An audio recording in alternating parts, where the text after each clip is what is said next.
Hanya kita kena ubah cara kita dah. Malu kita. Tu sebab macam kita makan buffet sebenarnya di hotel.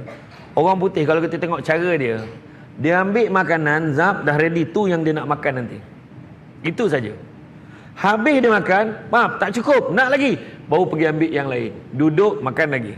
Nak lagi. Nak rasa tu pula, ambil rasa ni, duduk, makan lagi. Kita macam mana? Kita dasar maju ke hadapan.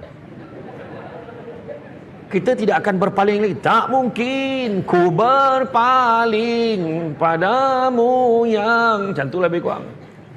Ambil zap. Ambil. Au, telangkau. Wah, zap. Ambil. Bila duduk dekat meja tu, perjuangan belum selesai. Ternampak pinggan kawan. Mana kau dapat kambing tu? Kambing tu menyuruk balik pintu.